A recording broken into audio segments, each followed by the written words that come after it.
Top of the morning to you, Internet. Welcome back to A Drink to the Pass reviews a random movie. And today is St. Patrick's Day, so I got this little leprechaun mug that my dad used to use all the time when I was a kid. This is like, I just remember this being his coffee mug, and he's sleeping in the other room, so nobody tell him that I stole his coffee. Today's beer of the week is coffee spiked with coffee flavored Loki. Thanks, Steve. I like Steve. He makes me booze. So if you couldn't have guessed, it tastes like coffee with coffee flavored booze in it. Overall, very tasty. Wonderful way to start St. Patrick's Day. Sláinte. Today's movie of the week is Project Hail Mary, which I got to see in the theaters last night, and it was actually phenomenal. Maybe, probably my favorite movie of the year. I do have one little kind of pseudo issue with it, but it's not as bad as a lot of times when I have this particular issue with a lot of movies. I'll get to that in a little bit because I don't want to. I'll put a spoiler warning on that part. But overall, the movie is fantastic. Stars Ryan Gosling as this scientist dude. And he goes into space and saves the universe with a little rock monster guy, and that's kind of cool.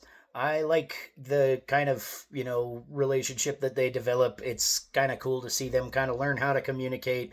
Suppose if you were going to nitpick, you could be like, oh, it wouldn't be that easy to figure out how to, translate alien language into English. But, for the purpose of telling the story in the movie, I think that's one of those things you don't have to think about too hard. It had a lot of, very funny, witty writing, but it was also able to keep itself grounded and realized that it was kind of tackling some heavy issues.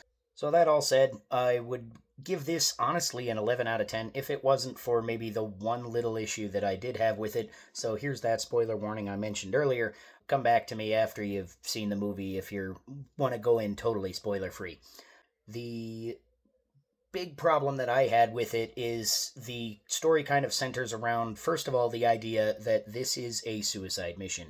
He's not going to return to Earth. It makes it very clear at the start that he's not going to return to Earth. There's no way, and he's totally doomed. And there's a somber element to that it really conveys very well. It conveys the fact that he knows this is what he's doing and he can't go back.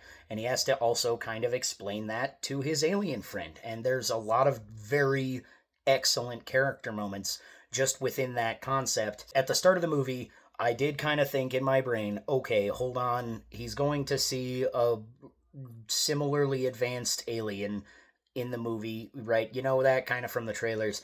So I'm like, if he gets to just get some more fuel from the alien guy and go back home, okay, sure, I'll accept that. And that's kind of what happens.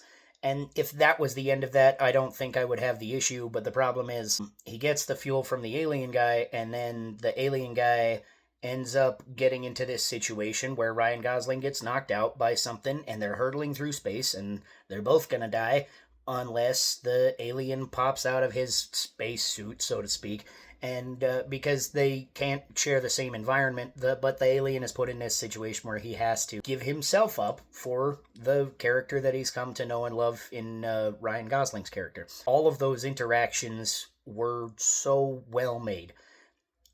And my problem is it implies that the alien is kind of doomed, and that self sacrifice is such a driving force in this movie that then going back and being like, oh, it's all right, I had a heat lamp that I can put on to simulate his environment. Okay, for the happy ending, I wasn't, totally upset, but for a movie so centered around the idea of self sacrifice, to make neither of the self sacrifices actually happen is strange to me. I don't get that, and it's not that I wish the cute little rock monster died. It's that if the cute little rock monster died, it would have carried the weight of that emotional sacrifice, that choice that the monster made for his friend. It's because the rock monster lived, that moment that he had is not worth as much as it would have been otherwise. And that's a me thing. It didn't ruin the movie. The movie is still like 9.5 out of 10. Excellent film. Would go see. Spectacular visual effects.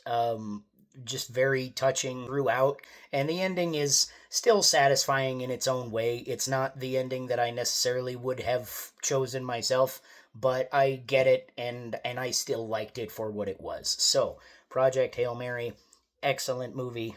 Go check that one out. Slanja.